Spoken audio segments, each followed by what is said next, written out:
Now I must insert a disclaimer right here, right now. I am an idiot. Do not do this at home. By the grace of the U.S. legal justice system, am I suggesting you do this at home? This is for testing and entertainment purposes only. Welcome back to This Guy's Garage. It must be the change in the weather. A lot of people have been asking me about painting in the cold. And we're going to test out an old-timey trick with modern paint. And all this is coming up.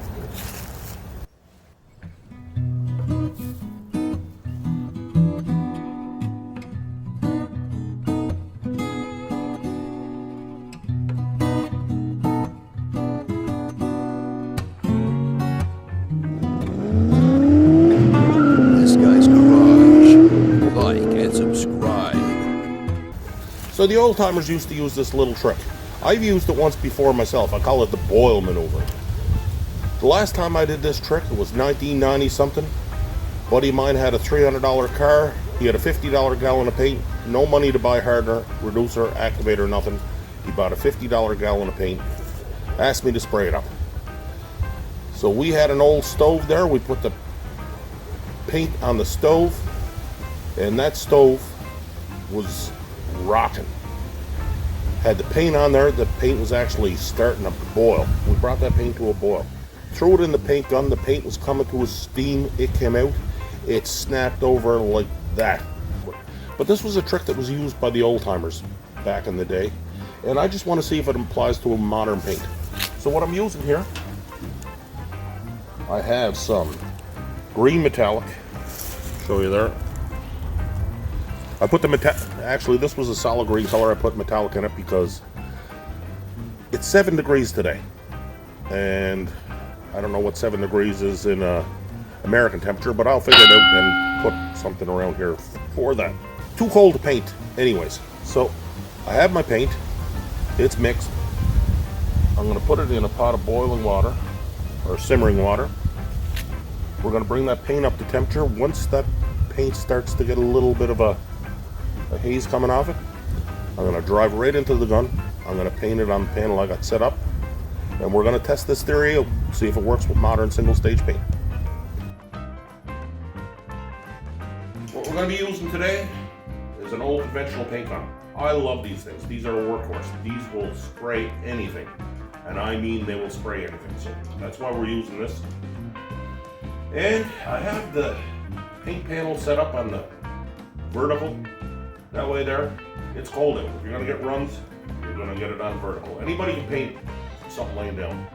We wanna paint it standing up and down. She's a straight up and down, as they used to say. The guy that built the Leaning Tower of Pizza. This is all sanded. Let's give it a little tack.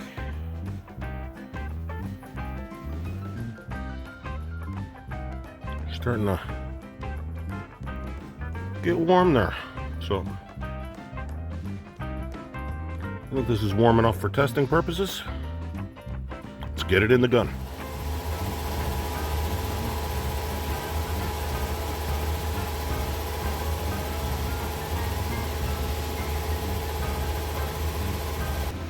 This is for testing and entertainment purposes only.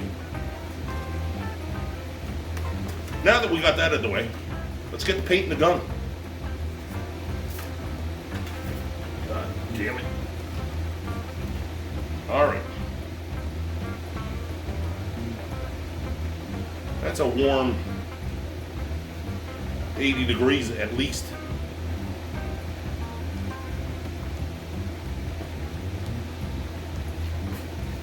You see there, lots of metallic in the color.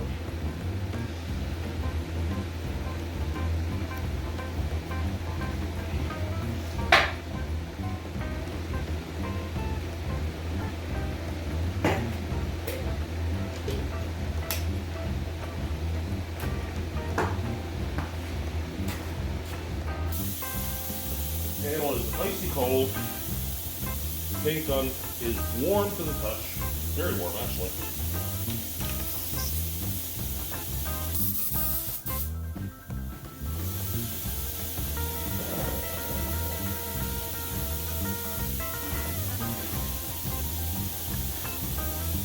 Put on the PPE.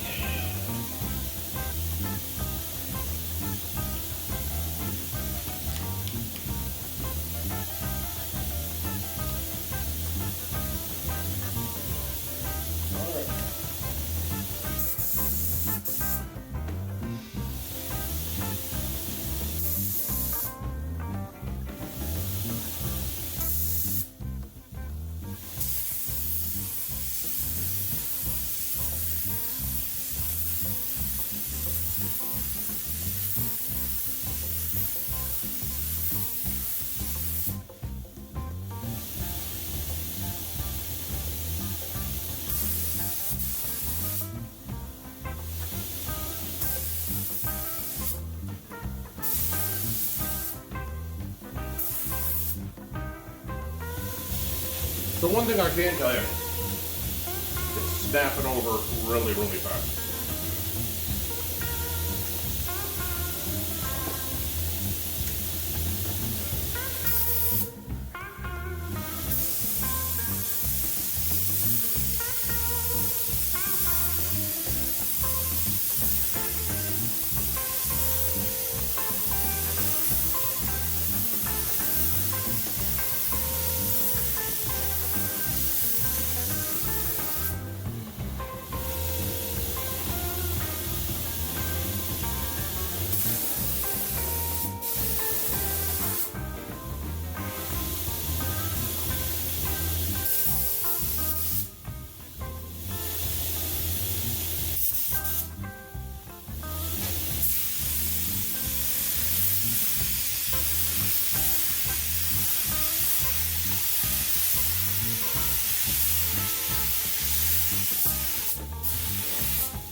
So, some final thoughts.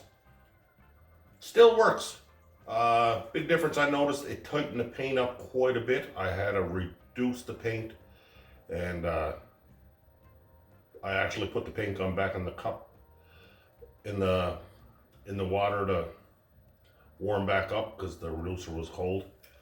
So, suggestions, when you're cleaning out the gun, make sure you use the same reducer that you painted the gun with.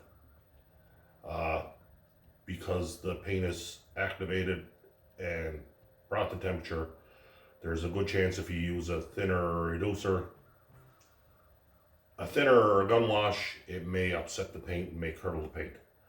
Not a suggestion video, purely for entertainment purposes only, but we had fun doing it. So if this video helped you out some, you can help us right back and hit that subscribe button. It'll be right there. You can watch another video right around here somewhere. Until next time, folks. This guy out.